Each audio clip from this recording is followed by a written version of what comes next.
का इस वीडियो में स्वागत है। हम इस वीडियो में कोशिका यानी सेल के बारे में जानेंगे।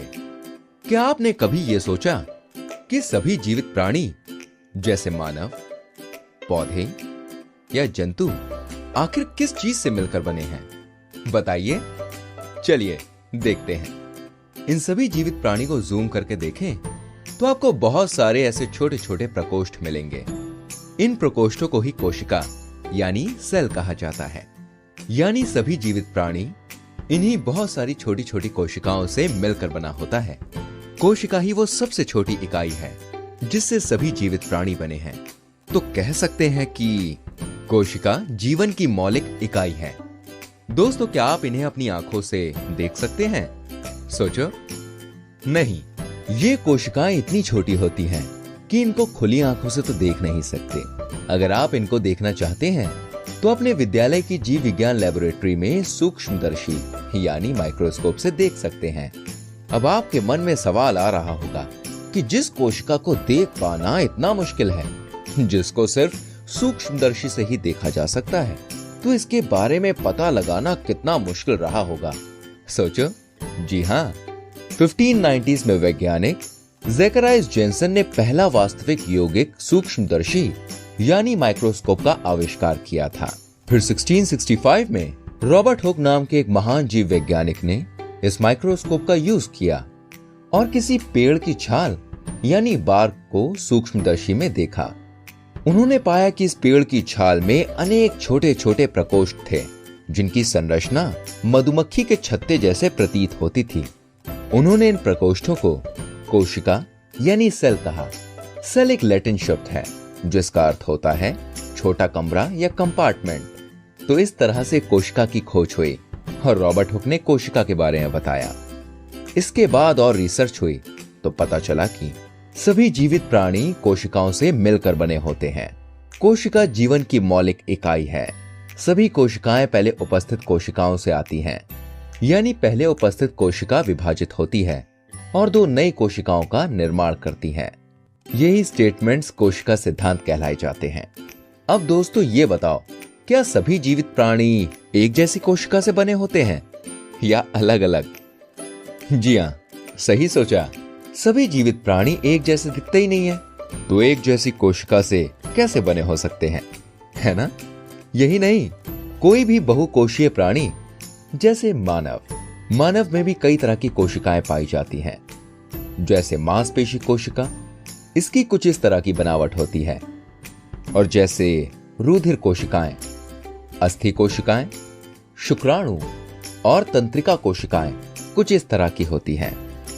यानी कोशिकाओं में अंतर पाया जाता है और इन कोशिकाओं की बनावट उनके काम के अनुसार होती है।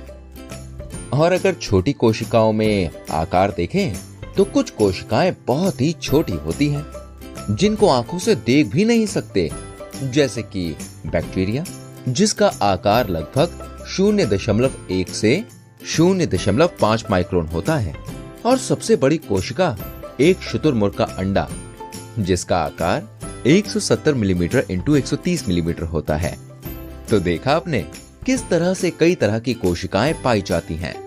अब हम ये देखते हैं कि कोशिकाएं दिखती कैसी हैं। ये मानव और ये पौधा। इसे जूम करते हैं।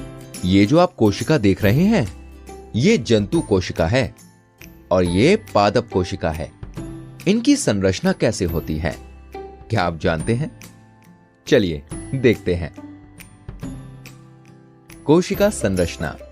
ये पादप कोशिका है। इसकी बाहर की परत को कोशिका भित्ति यानी कि सेल वॉल कहते हैं और ये केवल पादप कोशिकाओं में ही पाई जाती है। ये जंतु कोशिका में नहीं पाई जाती है। इसके बाद आप जंतु कोशिका में परत देख रहे हैं। इसे कोशिका झिल्ली या प्लाज्मा झिल्ली या आप सेल मेम्ब्रेन और प्लाज्मा मेम्ब्रेन भी कहते हैं। ये परत दोनों पादप और जंतु कोशिकाओं में पाई जाती है। इसके बाद आप एक गोलाकार चीज देख रहे हैं। इसे केंद्रक यानी न्यूक्लियस कहते हैं। केंद्रक और प्लाज्मा झिल्ली के बीच जो एक क्षेत्र है, इसे कोशिका द्रव्य यानी साइटोप्लाज्म कहते हैं। कोशिका में बहुत महत्वपूर्ण भाग होते हैं जो एक परत से घिरे रहते हैं, जिन्हें कोशिकांग यानी सेल ऑर्गेनेल कहते हैं।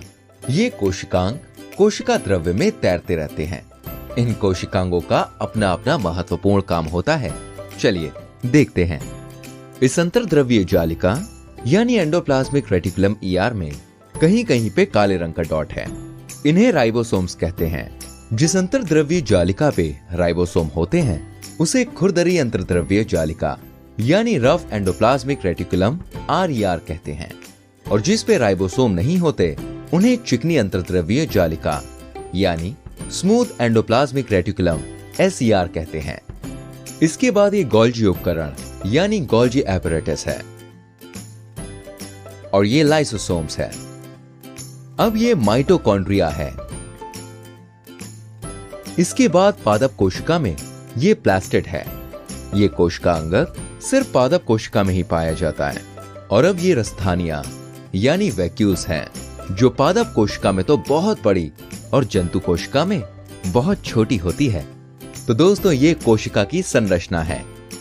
सारांश, कोशिका जीवन की मौलिक इकाई होती है। कोशिका के बारे में रॉबर्ट हुक ने 1665 में बताया। सभी जीवित प्राणियों में अलग अलग तरह की कोशिकाएं पाई जाती हैं। एक कोशिका विभाजित होकर दो नई कोशिका का निर्माण करती है। कोशिका को विभिन्न कोशिकांगों जैसे केंद्रक, मिटोकॉन्ड्रिया, राइबोसोम, लाइबोसोम आदि होते हैं। अब हम कोशिका आवरण और परासरण के बारे में जानेंगे।